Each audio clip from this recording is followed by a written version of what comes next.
नमस्कार दोस्तों, मैं किस्साबाज वाला लेकर आया हूँ कथा सम्राट मुंशी प्रेमचंद जी द्वारा रचित कई कहानियों का एक गुच्छा।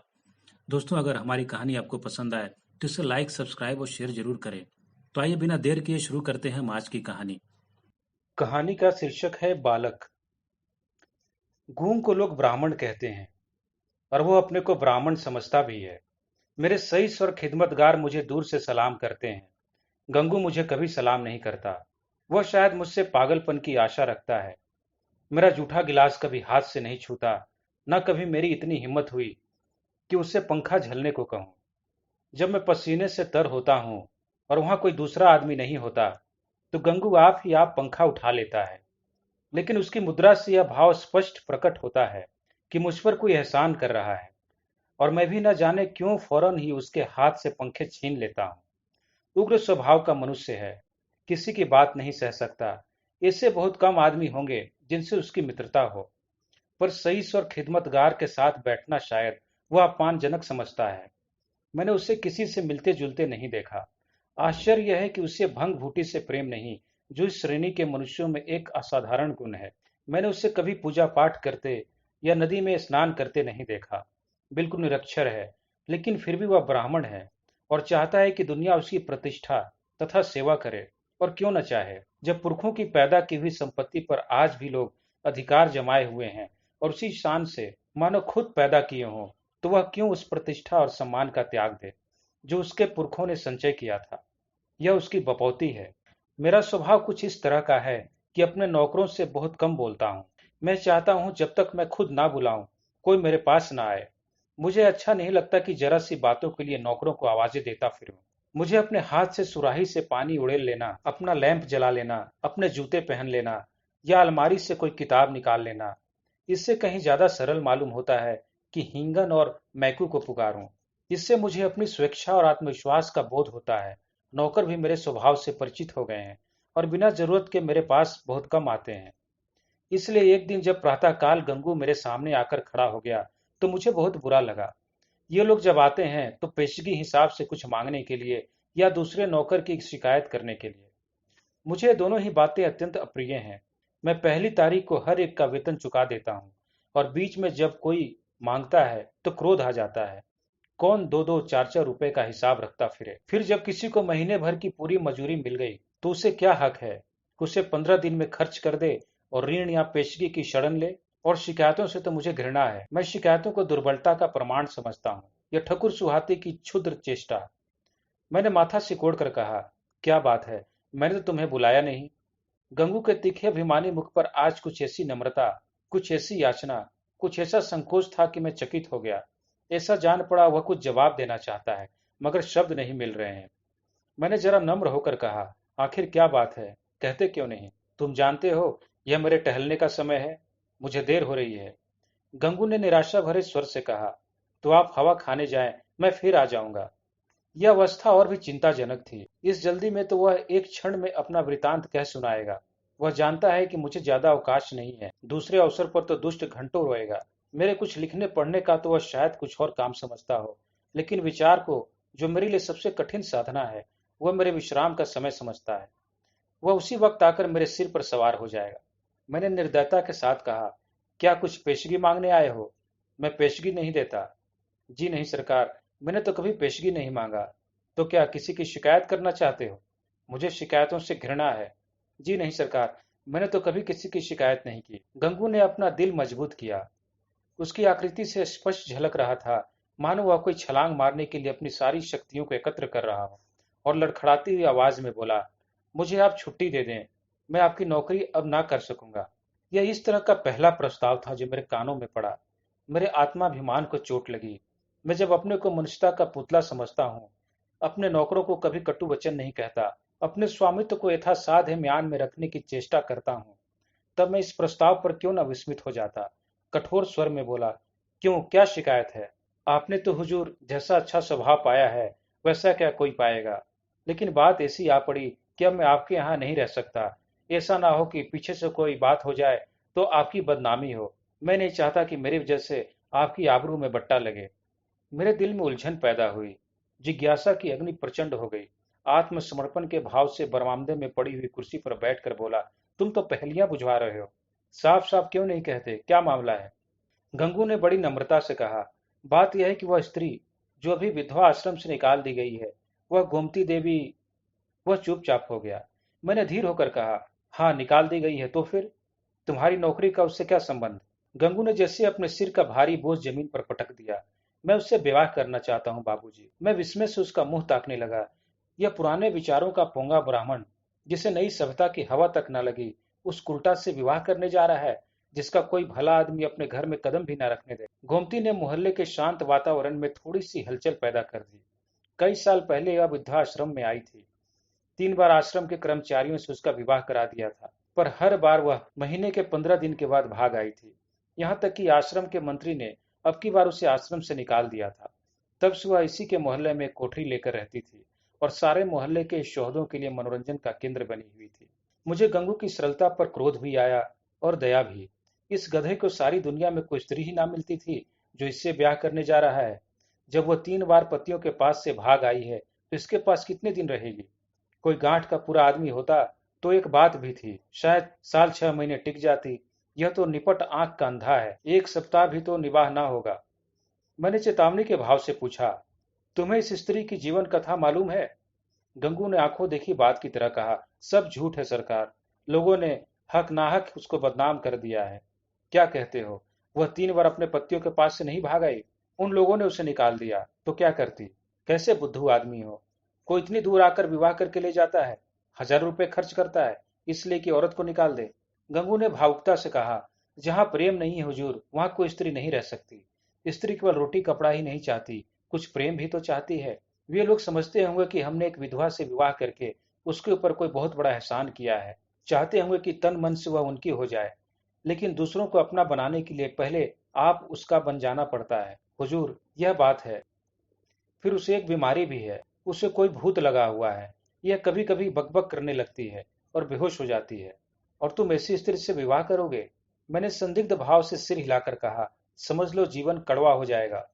गंगू ने शहीदों के से आवेश से कहा, मैं तो समझता हूँ मेरी जिंदगी बन जाएगी बाबूजी, आगे भगवान की मर्जी। मैंने जोर देकर पूछा, तो तुमने तय कर लिया है? हाँ हुजूर। तो मैं तुम्हारा इस्तीफा मंजूर करता हूँ। मैं निरर्थक रूढ़ियों और व्यर्थ के बंधनों का दास नहीं हूँ। लेकिन जो आदमी एक दुष्टा से विवाह करे, उसे अपने यहाँ रखना वास्तव में एक जटिल समस्या थी। आए दिन टंटे बखेड़े होंगे, नई नई उलझने पैदा होंगी। कभी पुलिस दौड़कर आएगी, कभी मुकदमे खड़े होंगे। संभव है चोरी की वारदातें भी हो। इस दलदल से दूर रहना ही अच्छा। गंगू क्षुधा पीड़ित प्राणी के लिए रोटी का टुकड़ा देखकर उसकी ओर लपक रहा है। रोटी झूठी है, सुखी हुई है, खाने के योग्य नहीं है, इसकी उसे परवाह नहीं। उसको विचार बुद्धि से काम लेना कठिन था। मैंने उससे पृथक कर देने में ही अपनी कुशल समझी। 5 महीने गुजर गए।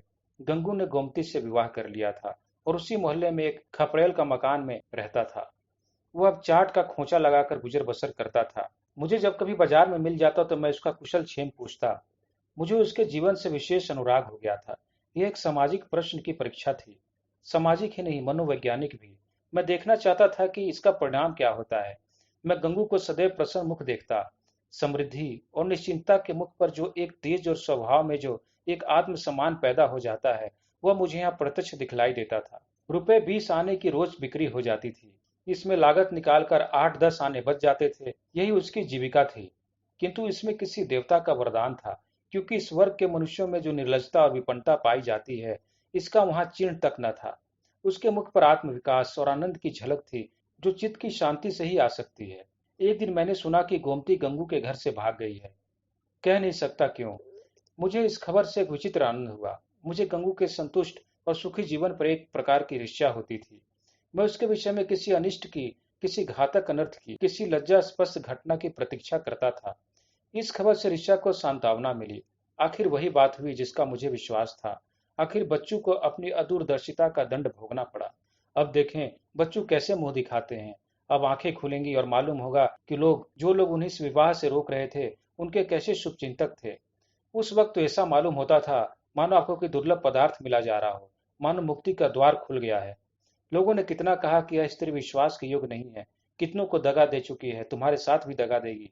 लेकिन इनके कानों पर तो जू तक ना रहेंगी। अब मिले तो जरा उनका मिजाज पूछूं। कहूं क्यों महाराज, देवी जी का यह वरदान पाकर प्रसन्न हुए या नहीं? तुम तो कहते थे वह ऐसी है और वैसी है। लोग उस पर केवल दुर्भावना के कारण दोष आरोपित करते हैं। अब बतलाओ, किसकी भूल थी? उस दिन संयोगवश गंगू से बाजार में मेरी भेंट हो गई। घबराया हुआ था, बदहवास था, बिल्कुल खोया हुआ। मुझे देखते ही उसकी आंखों में आंसू भर आए। लज्जा से नहीं, व्यथा से। मेरे पास आकर बोला, बाबूजी, गोमती ने मेरे साथ विश्वासघात किया।